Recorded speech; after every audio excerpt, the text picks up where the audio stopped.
And I'm really excited to talk to this because I've seen how budgets can really enable us to do the work that we do, or sometimes feel like we can't do the work that we want to do. And I believe that we can work on, different types of budgets, and it's really looking at kind of what is your strategy around those budgets. Now, I know that like budgets aren't the most fun conversation to have on any day, but I think there's a lot of reasons for us to really understand why this is kind of tough, in terms of marketing budgets and, being able to do what you want to do. And a lot of it starts with like we we can believe that small budgets can really limit our scale and reach. And if we're, a corporate or a startup, we really want to make sure that we're able to do what we need to do from a marketing side, whether it's something that's like more global, like more local or regional.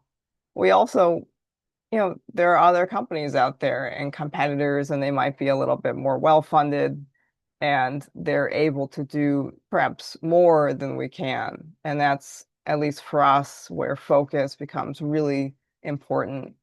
And, if you are on a global scale, because today we are talking about kind of global marketing budgets, and it's also quite relevant if you are more within a single region or country where you're dealing with like multiple, you know, parts of that region or country, is that it can be costly in terms of doing research and like localization, especially we have really different locales in terms of culture, to make campaigns or platforms that work and don't just feel like you took something from somewhere else and put it there and it wasn't really relevant. And I think also that providing, that kind of creative impact is really, and knowing did you make that impact is really challenging, especially when it comes to analytics and being able to know if it's actually making the impact that you want. And of course, that like so many teams, we're generally overstretched and trying to do as much as we can with the budgets that we have.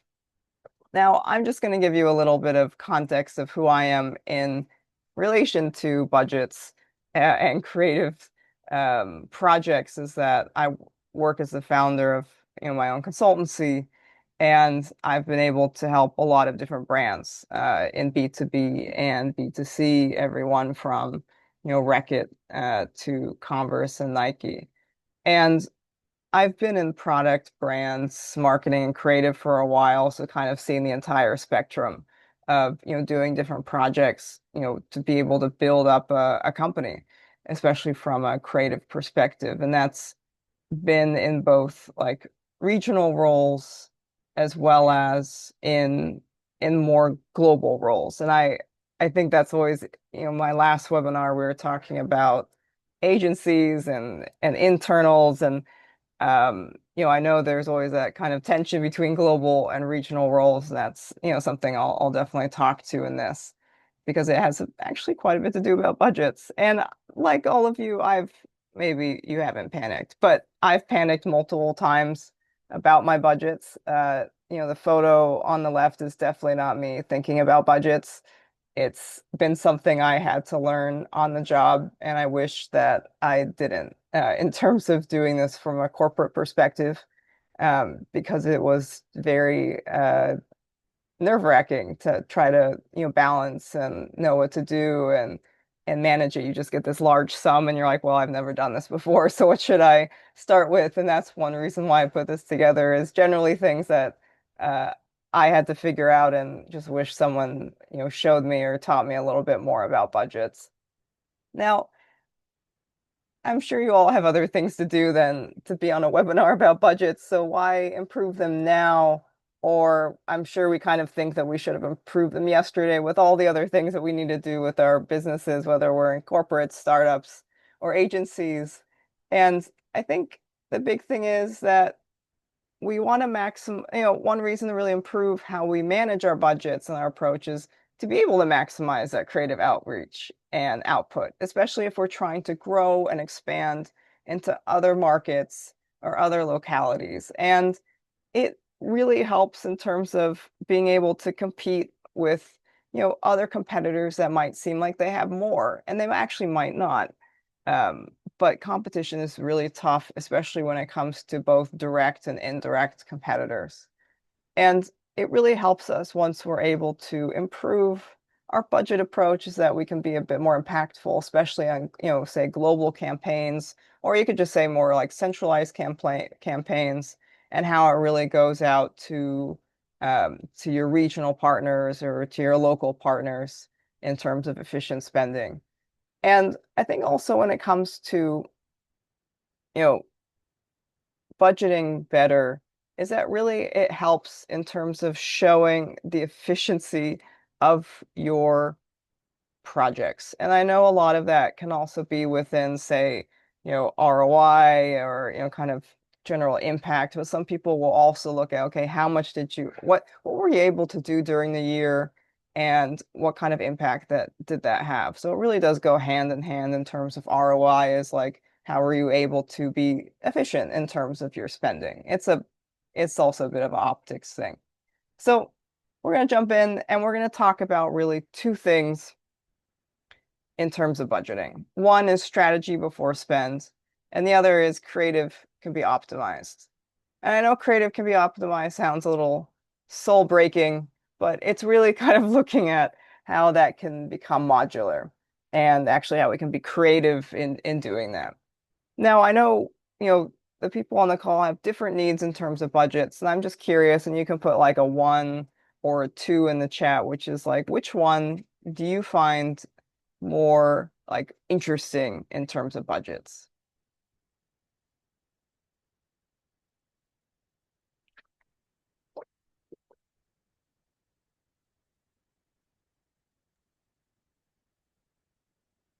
Can you just elaborate this again? Repeat this Sure. point, Emily, Yeah, sure. between the two.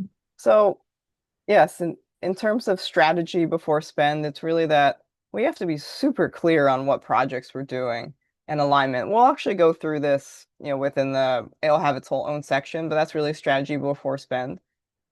And when it comes to creative can be optimized, it's that we can look at creative in a way that's modular and can be used, reused, and reinterpreted so that a creative idea, campaign, or platform can extend past its original use.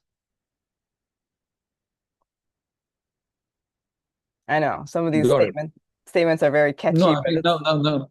It's clear and quite pertinent. I'll put my answer in the chat. awesome. Thanks, Pranav. I see that Samira has joined. Hey, Samira.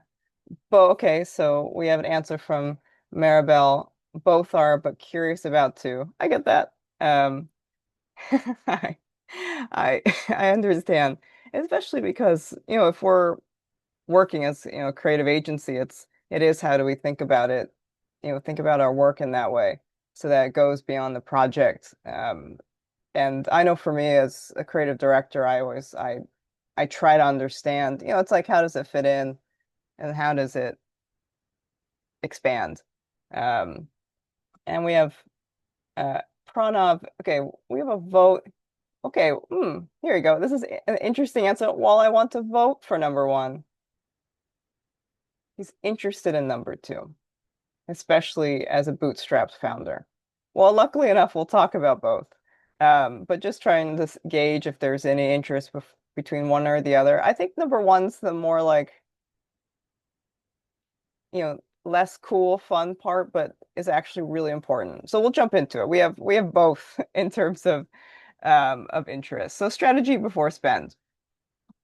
I'm going to make you interact during this presentation, so you can multitask, but there will be times I'm going to ask you to answer some questions, which is, okay, you are setting your marketing budget, and I just want to know, like, what is your first step in terms of doing your marketing budget? After this question, and please put it in the chat. After this question, I'll chat and you get to relax a bit. But it would be good to know what your first steps are.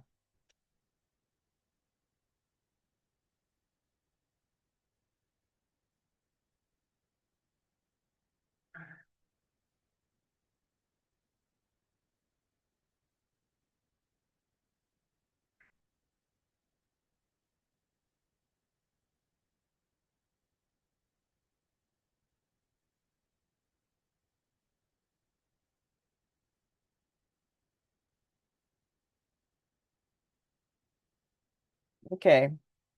Looking at numbers and affordability, that makes sense. Yeah, I can talk to that as well in terms of like, understanding the value of those numbers, which sounds really meta, um, but we'll also look at like how do we do maybe more of the strategy because then we can break ideas down and see what we need for those numbers. And then we have Maribel align with the agency needs and objectives and then build from there. That's a very good answer, actually, in terms of what we need to do in terms of budgets. But and then kind of continuing on the answer from Maribel, but nowadays interested how AI can assist and enhance creativity with and optimize budgets, if any. Okay, we'll talk through that. It's not specifically covered in this, but we can kind of talk through AI. I know Pranav also knows quite a bit on that realm. So when we do discussions at the end, I'll open it up, and if I have an answer, great. If someone else has an answer, then we can discuss. That's the cool thing about having different people on the call. I don't have all the answers, but I have some, and I hope to bring together people who can help each other out. Okay, now you can relax. Now I'll chat a little bit. Oh, we have one more answer for step two. Like to understand the ROI and TG link. Okay, okay. I have this all in mind. And let me kind of walk through what I would suggest in terms of some of the steps and how that, really starts to weave into like looking at the numbers and trying to look at what the goals are uh, in terms of, say, your agency or your company. I think the first thing about budgets is to first kind of think that, shift our mindset a bit, and I had to do this, is that our budgets don't have to really be a constraint.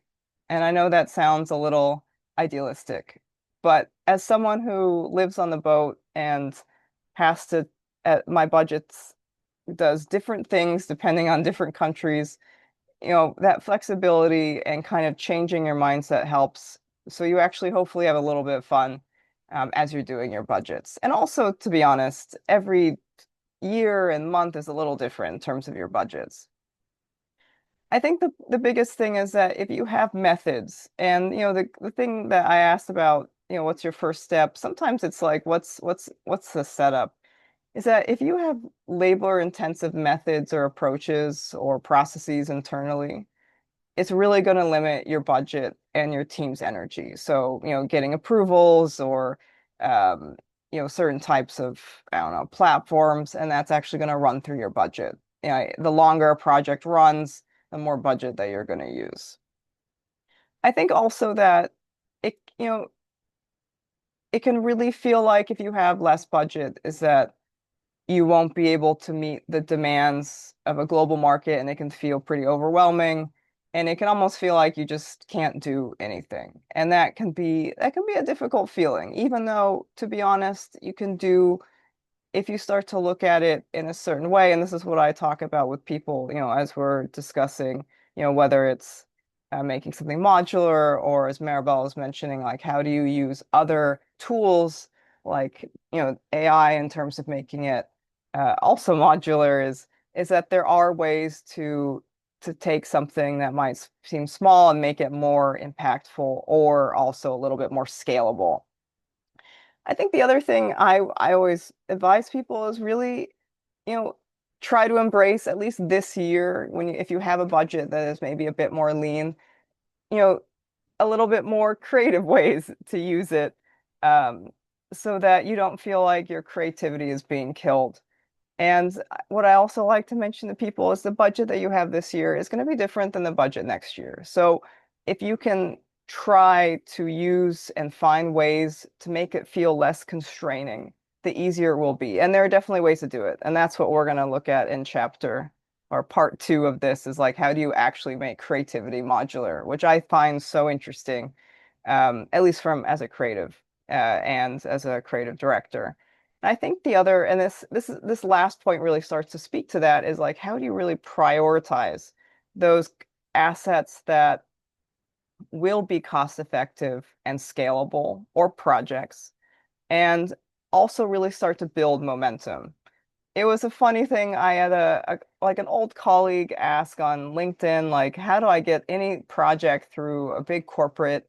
And I mentioned if you're able to get momentum, even if it's a really small project, then you're good because someone else will also pick it up and run with it. So I'll speak to that a little bit in terms of regions. We might, in terms of people on the call, you might be thinking to go into region or you're already global, or you might have teams elsewhere, and actually that is really important in terms of budgets and that relationship. I use this meme multiple times because I think this is what everyone believes we should do with their budgets is that it's been cut, but you should still do the same. And I do not agree with that.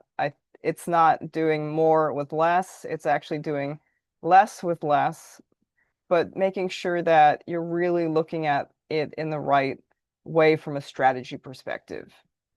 Because we're not magic. We are humans. We can't just make things happen. But we can be better with our spend, and it can make it look like we actually can do more.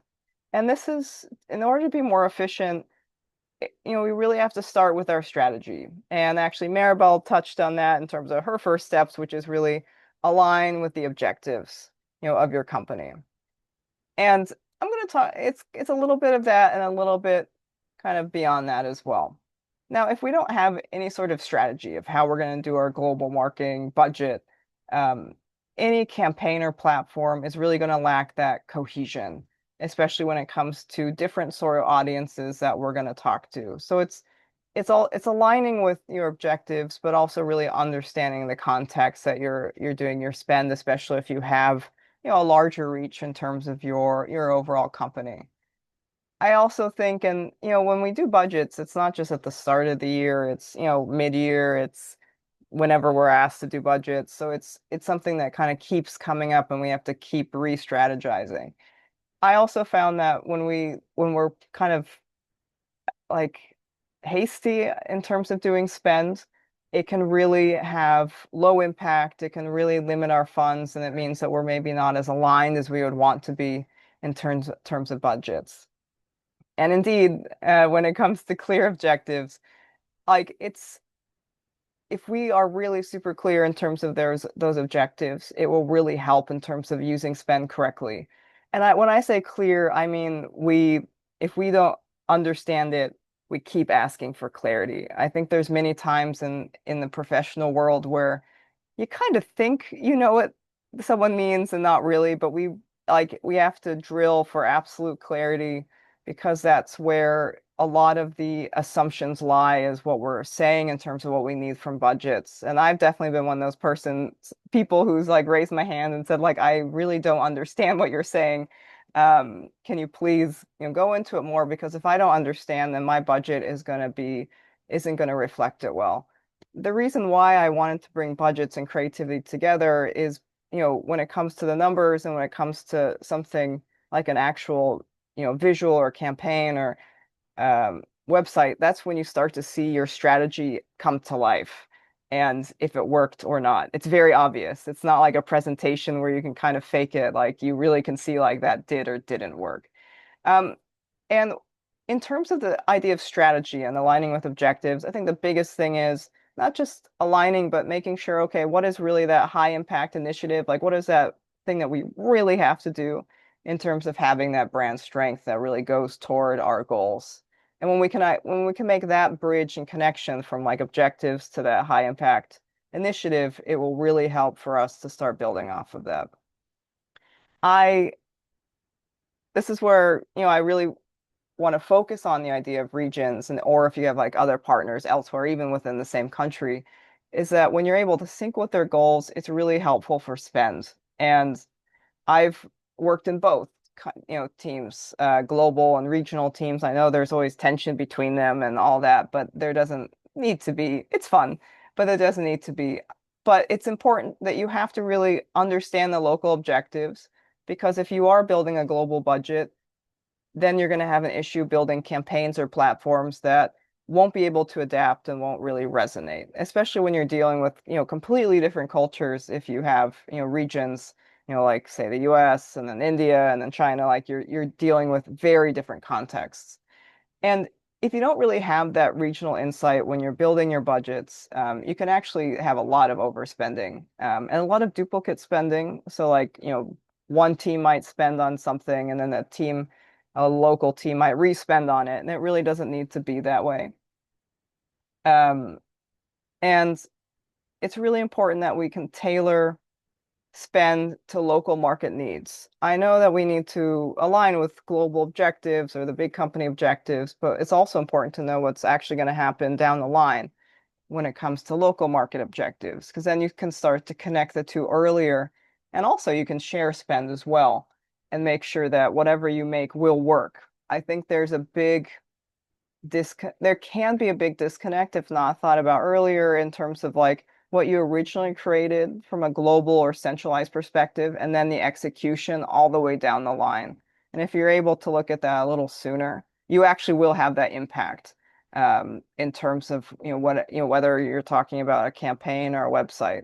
And when I speak about marketing, I'm really going broad in terms of if you're building websites or campaigns or doing photography, like kind of multiple creative projects to bring to life your, kind of your USP or build up your brand, or make people kind of build your reputation as a company. And I think the other thing is that I completely believe that global spend can really amplify the creative potential of a region, especially if you're able to partner up together and do a project that is a high impact initiative.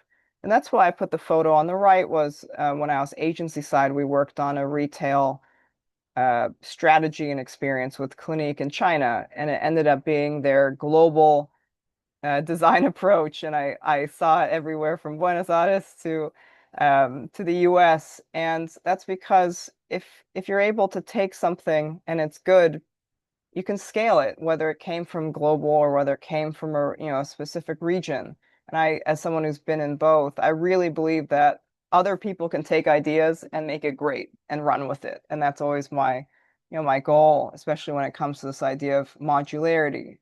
It's not only modularity, but just having such a good idea that it can scale in ways that you might not have been able to imagine, especially in different cultures, than the original project.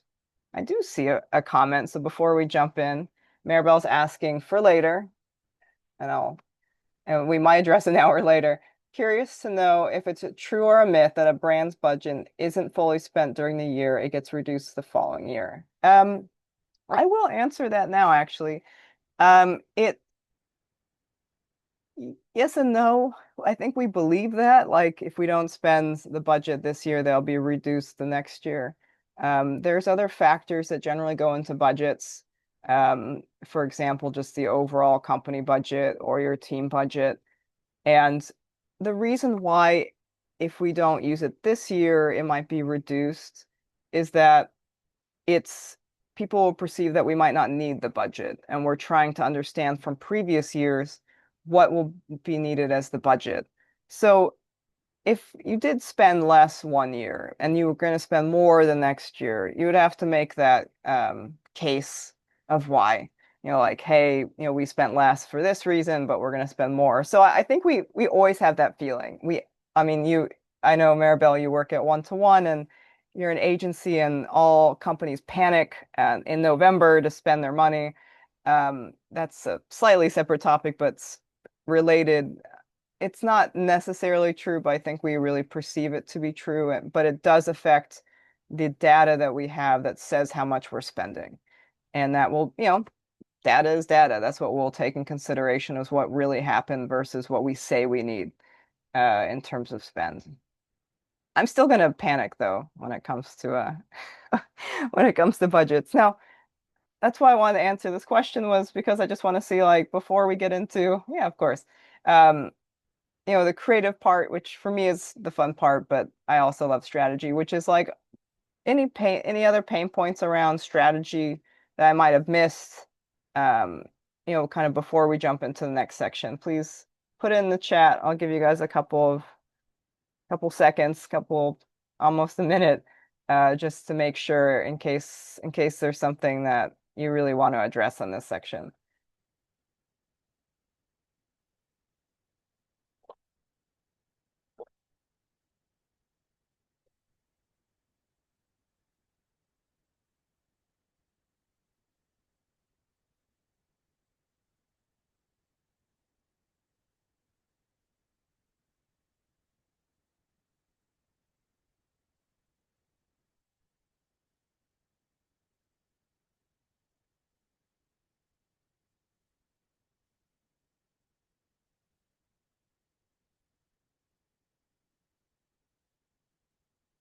Wait, Maribel's saying eager to learn about your current pain points.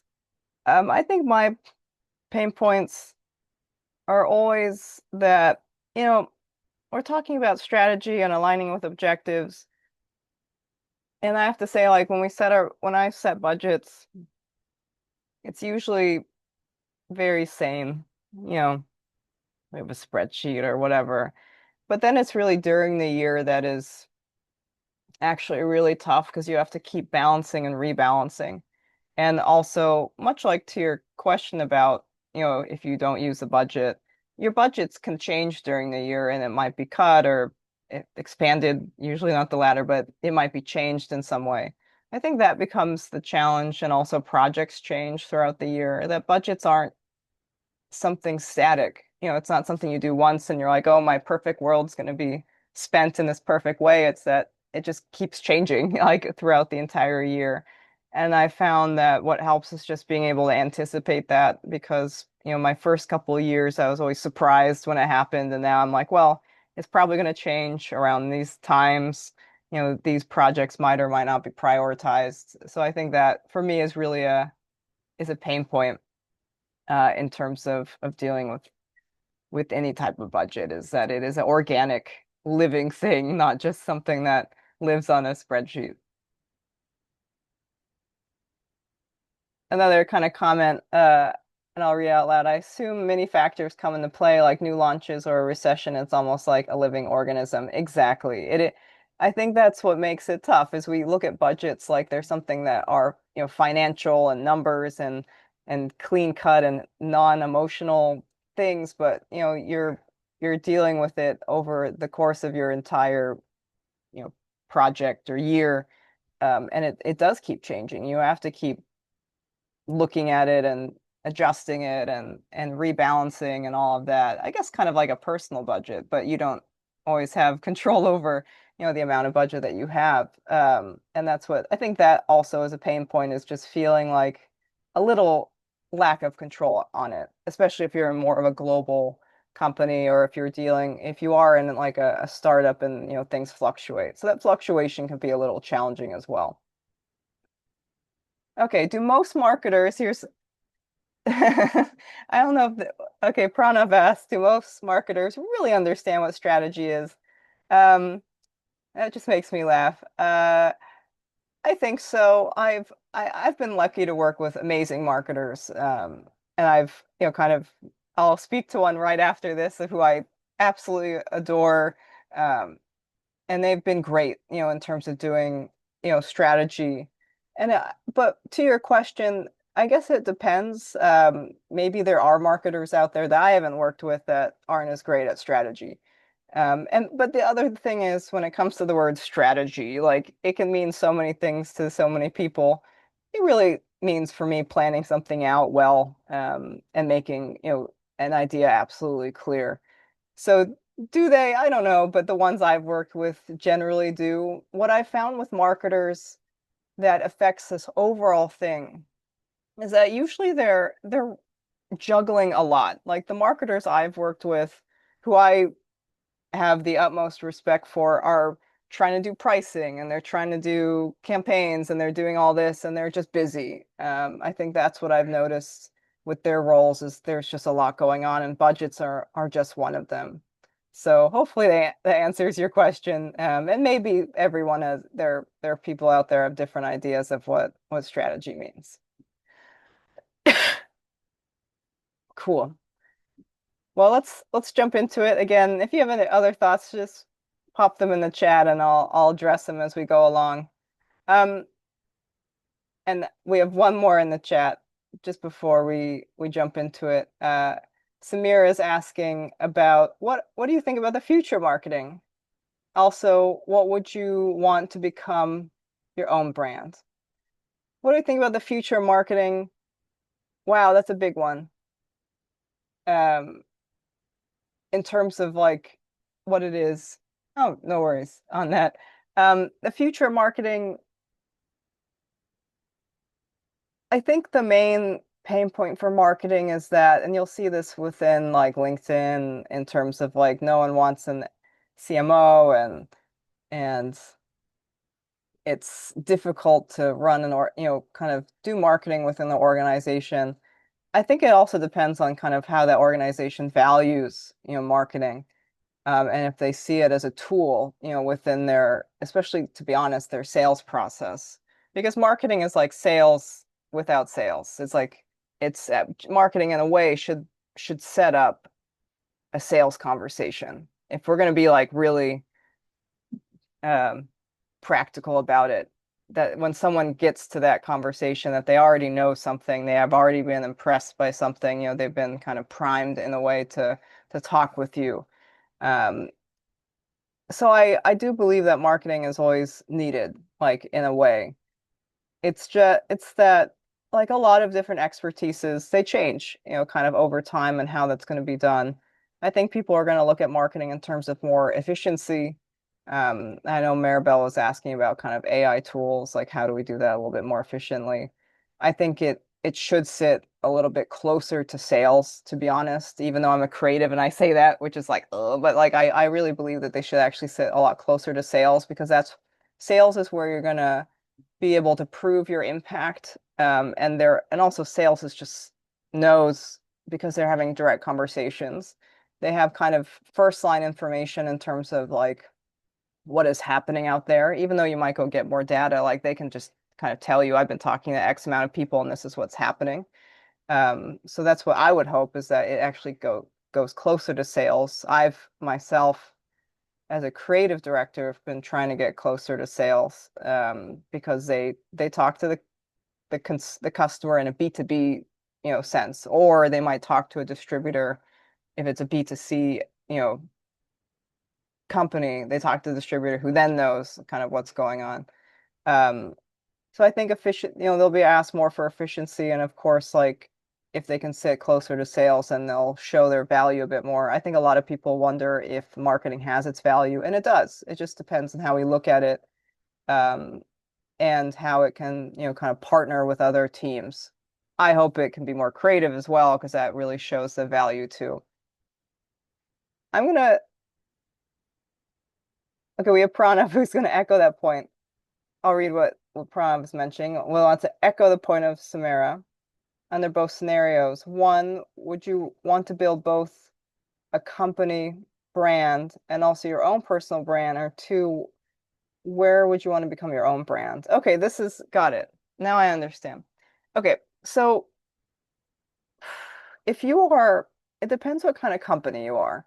If you're like a large corporate, then that brand will stand on its own. P&G stands on its own without, to be honest, whomever the CEO is, in a way. That's a little different than other corporates than say like Patagonia and its founder. Those are very interlinked. But other companies, the CEO will or whomever's in charge or leadership, they rotate and it's not as relevant to the brand and the culture. Then you're really building the company brand. I think if you're building a company, you should build the company brand.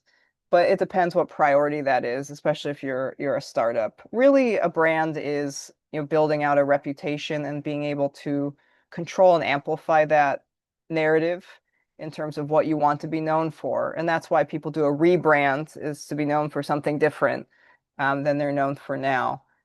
When it comes to your own personal brands, I definitely think it's worth doing, especially if you are still, if you're doing like your own projects or you're doing startups, then who you are and your company are more interlinked. Investors are going to look at you and they're going to look at your company, or they're going to look at leadership and look at the company. And it's worth building that out in some way in terms of building your reputation and kind of furthering that idea of that reputation through how you present yourself. And that's really, as I said, what a brand is if we start to break it down from all the fancy like marketing words is building your reputation.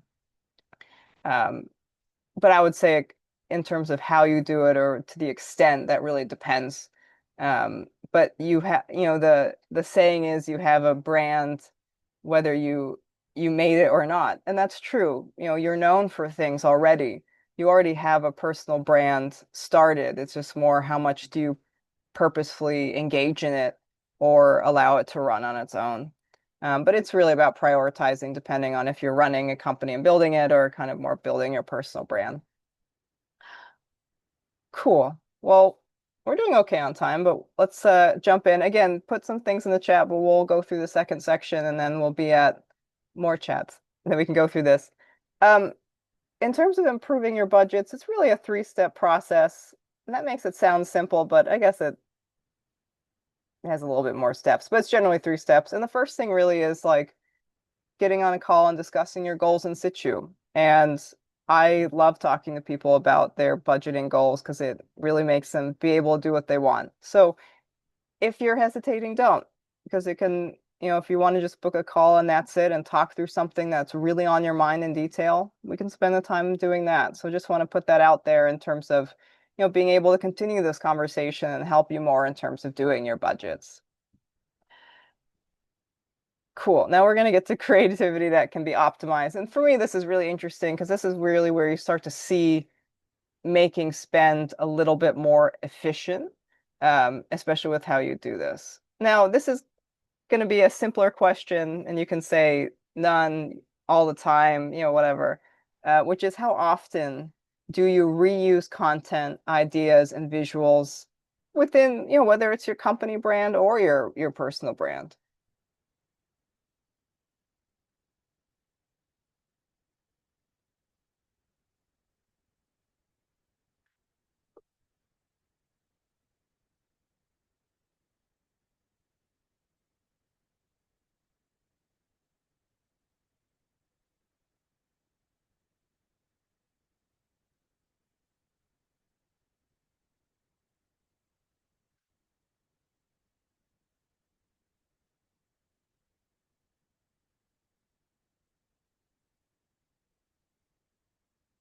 And while you all put that in the chat, I had one more thought in terms of personal brands and the corporate brands or the company brand, mainly because I'm guessing that I think I know we have some startup founders here.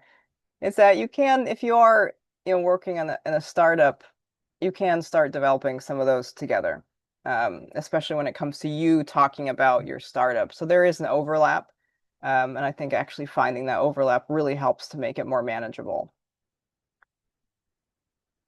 Now, if you have input in terms of like how often do you reuse content and visuals, ideas, put it in the chat and I'll give you some time and I'll chat in terms of kind of sharing a couple other ideas just so I make sure that we get to the time and we don't go over.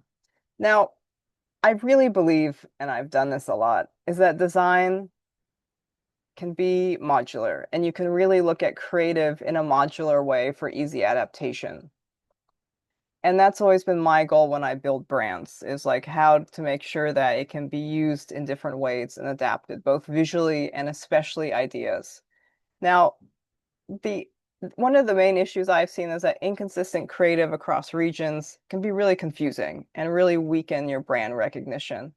What I mean brand recognition is that people know that that's who you are. If you can take a logo off of something and someone still knows it's your brand, then it's successful. And that takes a long time to get to, but uh, is one of the ways to kind of measure that. The other thing is if you don't, have content that's adaptable, it really makes it hard to scale global campaigns and it can be very costly and time intensive. So if you don't think from the beginning that something needs to be scalable and modular, it's very hard to do it later and you're just going to be kind of reinventing the campaign or kind of the wheel, if you will, in terms of, other regions or countries or localities. Design modularity is is really helpful because you can reuse and reconsider content for future use. And I know when it comes to our objectives, that can be hard, but if we can start to think, okay, where else can this be used? How else can we use this? How can we design this project in a way that it can be expanded past of what it is, then it's going to make it easier. And if you're able to create those reusable assets and also just kind of like accompanying guidelines, it's really going to save you time. I know, at least for me, one of the things I get are just kind of questions on design, like how do you do this or should we do that? And guidelines I would say are for more like perhaps like larger companies, but it also starts to show how things should be used. What you would think is really logical to you might be different to someone else. And if you put it in a guideline, it really helps. And those guidelines don't need to be novels, but just like they can be a couple pages, if you will, just in terms of how to use something. And I've been really lucky to have great creative partners, as I've also been lucky to have really good marketers. And I would say great creative partners will make your life so much easier. And it's funny because I had a couple of startups I was talking to, and they had some creative partners I thought made the process harder, in terms of their output. And I actually would have said to them that they should have looked for someone who was a bit more of an expert on that versus maybe going with someone who was maybe a bit more junior. And it really had an impact. I watched the whole process. It went too long, and that's when I would have been like, maybe you should have spent more on this project. But let's jump into it. It's a bit of a kind of a side story, but creative partners have a huge impact on your budget. And this is something that I went through in my last webinar because I just feel like it's so important, that relationship between, with your who's helping you creatively. I see friend, yes, I see friend Francisco there. Indeed, this was at a workshop, and I really like all my agency partners I've worked with. Anyways, the first things first is really your own creative process within a company, to be honest. Like if your workflows aren't going well, your approval processes is really going to create delays and waste budgets. So you first have to look at your own company in terms of how you do your processes, to be honest, like before you even work with a creative partner, because that's where you're going to see issues come up in terms of being able to get things approved, actually. So things first is to look at ourselves before we bring someone else in. And it really takes time to make a good brief. And if you have a very good brief, you're going to have much better outputs. It's funny, I was writing a brief recently and I was called out with not having a good brief, and that it was too generic. So it happens to everyone, and it does help when someone else can look at it and kind of give you feedback, in order to really write a brief that starts to get at the key points and the specific points of your project, and give the right context to someone who hasn't been looking at it for, months, as you might have been. The other thing is really looking at how do you do that right collaboration approach with partners so that you really minimize miscommunication, and that can cause extra project phases.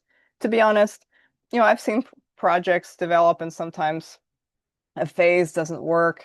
And I've a lot of times there's a miscommunication, to be honest. There's always good intention, but there's just at some point it didn't work. And that's where like being able to really know your partner and kind of what are different ways you know, to be able to review things helps.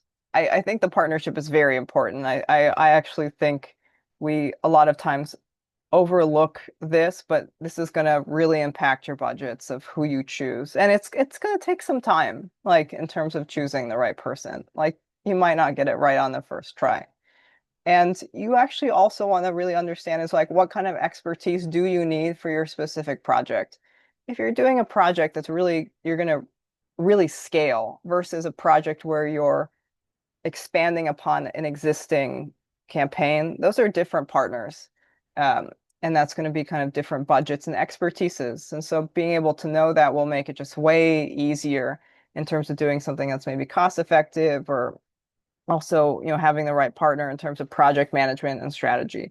I have to really emphasize that having a partner, creative partner who's very good at project management and you'll see that in the interaction, is, even before you hire someone, is so important. It will make your life easier. So I would say when you're looking at anyone to creative, to kind of like collaborate with, whether it's, in marketing or beyond, is really looking at what additional skills are helpful for for you. Project management will save you time. Someone who's good at strategy will help, really clarify your ideas within, whether you are talking about a personal or professional brand. So that's kind of in the previous webinar. You can watch it because I go through it in detail, but I really do believe that. And I also worked in agencies and worked internally and kind of saw that relationship and how if it's done right. And I also had really inspiring people who leaders who tried to make communities more with our partners. It really helps, to be honest. And there's some really interesting approaches. It doesn't have to be done the way that we thought, it is. It's a little legacy sometimes how we work with agency partners. Um, this is how we always feel, I think, is this image of priority one and priority one equally priority one or priority 1A. And I really do kind of believe that, we really have to identify projects. Of course, there's a priority part, but like must-haves and wish list projects. And this really helps us to prioritize. And also when we have a wish list projects, we either can do them when we have time and budget, or they go to next year. I think unclear priorities really lead to misallocation of budgets, and that's where like you can have projects that just don't really do much. And if we have project goals, you know, we want to make sure that if we have different teams doing different things, that if there's something that's overlapping, that we look at how the budget's being used. So if there is a project that's being done globally and maybe it's done locally, how do they partner up in terms of using that budget so you don't just duplicate work and you cause confusion. I've seen a lot of duplicate work, and I kind of think that could have been, we could have addressed that in terms of doing a project or a budget and work together on it. I would also mention that like it really helps to prioritize those essential projects, not only in terms of budget. We talk a lot about budget, but actually what I've seen more is that you need the mind space within teams. You might not even have the time to do those budgets. And so you have to make sure when you're budgeting finance, you're also trying to budget the time and seeing like, can our teams actually handle all of this work? Because if they can't, you're gonna and you start a project, it's just gonna be very painful in terms of like trying to get that project through, and you will just waste money and people, and you're gonna just there's gonna be a lack of motivation because there won't be that momentum we discussed a little bit earlier. And it really does help if you can use data to identify those high value initiatives if you have it. And when I say data, I mean anything, whether it's something that's quantitative or qualitative. As I said, sales might know, or you might actually have like hard data in terms of going through these initiatives. Um, because anything will help to make those decisions, especially depending on where your company is at the moment in terms of knowing what to do. It's data is really just input, if you will, in terms of making decisions. And before we're almost done, I just want to see in terms of pain points around creative, that creative can be optimized, if there's anything that I might have missed before we kind of finish this up. And while you put anything in the chat, I'll answer kind of Maribel's comment. She says, by the way, we've noticed that brands are open to reusing materials from past campaigns, which is a reflection of the broader global landscape. As an agency, I or we believe that this should be promoted, the idea of building campaigns that evolve and extend over time rather than create fixed assets. I mean, I agree with that. For me, a campaign starts with a core idea. And if that's a core idea you want to be known for, you should be evolving that core idea over time. And if you are evolving that core idea over time, then you can start to reuse assets. I do believe in reusing campaigns or expanding upon them, or it might be reusing part of a campaign or an asset, especially if you're talking about like a global company or one that has multiple regions. I think people are just starting to see that campaigns can have a longer shelf life and they can evolve as well over time, mainly because it's not like you're a brand and you're going to promote this today and something completely opposite tomorrow. You're generally evolving, that message and seeing how do you say it in a way that's maybe more relevant from, one year to the next. So I would agree that, the more that you can have that consistency, to be honest, the more you're going to create a more continual narrative of that reputation that you want to be known for as a brand. Well, I realize we have 5 minutes, so I'm gonna if you guys put anything in chat, I'll address it, but let me wrap it up just in light of time. So some last thoughts in terms of, of this whole conversation. Now, you might say, got this. This is enough. I cannot think about budgets anymore. My head hurts, which is me sometimes. Or you might want to learn more. And I showed you this slide before in terms of the steps. And there's, as I said, there are kind of three steps to look at budgets. There's, really discussing your goal and situation. The other is auditing your current marketing budget and how you go about it, and kind of seeing what opportunities are there, because we don't always have time to think about our budgets. They just kind of happen throughout the year, and it's a little overwhelming. And the last step is trying to set up the right tools and processes to make it more efficient, because sometimes it's also an internal thing in terms of processes. And the thing is, if we have a discussion in step one, you don't have to go to step two or step three. You can go to any step you want in terms of this three-step process. But definitely, if you want to chat, book a call. I love chatting about these things. It actually only makes me know more about your pain points. Last things, and this is kind of actually goes to Maribel's point, is that good ideas will always scale. I cannot emphasize this more. If you have a core idea and it needs to scale up, if it's good and it's clear, it will always scale and it will always live, and people will continue building upon it. And that is so important. The other thing is, this sounds a little, optimistic, but there's always next year. Some projects you don't get to this year, you will get to next year. And I think we forget that there's other budgets to come in terms of doing projects. And sometimes we don't even have time until next year to do them. So as we wrap up, because we do have literally a couple minutes, I just want to see, I know we've been discussing, and which is great. I think it's um, really helps to be discussing throughout the whole presentation, but I just want to see in our last minutes, any last questions. And if we don't get anything, you can always, message me or, book in a call and we can have a chat. But I just want to see if there are any last, questions or even observations, which have been really great in terms of, of the whole topic of budgets. And while you all put anything in the chat, I did not address AI actually. I think in terms of scaling and even creating content, um, it you can use those tools to do that, but you have to, I think I said this in my last one, you have to know what you're doing or what you want to do, in terms of the parameters. So being able to still have that clarity and strategy, hopefully if people know what that means, will only make using other tools more effective. Because if you don't know, it might be difficult, or sometimes you can use it for brainstorming. So Maribel has a comment. With all the volatility around brands, it makes it difficult for audiences to truly connect with the soul of a product. I love when brands have the chance to evolve alongside their users. Yeah, I would agree. It's users change, brands change, and products change. It's funny, I talk a lot about brands, but I do think there's also the joy in product, which we sometimes forget. I might talk about it one day in terms of how that should come back a little bit more, but it's true that they do evolve, and I think you see that within companies that are close to certain things like, say, athletics, how we do and how we think about athletics evolves, and the brands that we have also evolve with it.